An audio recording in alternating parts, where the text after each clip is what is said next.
আশা করি সবাই ভালো আছেন। তো আজকে কথা বলবো ধানের একটা গুরুত্বপূর্ণ বিষয় নিয়ে। গুরুত্বপূর্ণ বিষয়টি হচ্ছে ধানে কেন সঠিকভাবে কীটনাশক কাজ করছে না। এবছরে একটু পোকার আক্রমণটা ধানের জমিতে বেশি।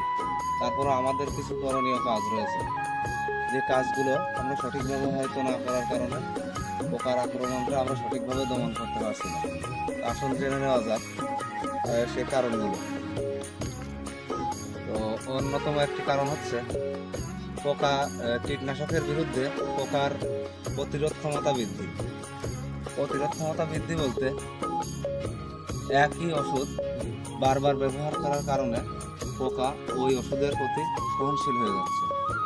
দ্বিতীয় যে কারণটি, সঠিক মাত্রায় কীটনাশক ব্যবহার না করা। তৃতীয় যে কারণটি, সঠিকভাবে কীটনাশক ব্যবহার না করা। চতুর্থ যে কারণটি, সঠিক মাত্রায় পানি ব্যবহার না করা।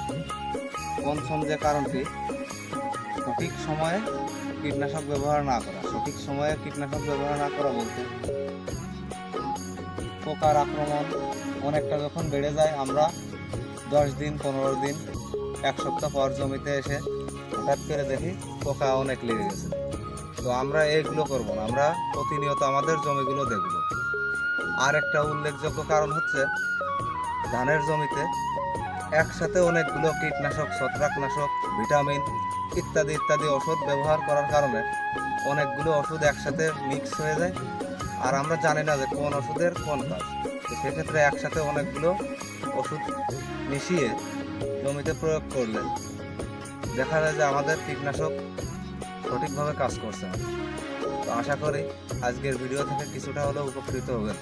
আসসালামু আলাইকুম। দেখা হবে আবার নতুন কোনো ভিডিওতে।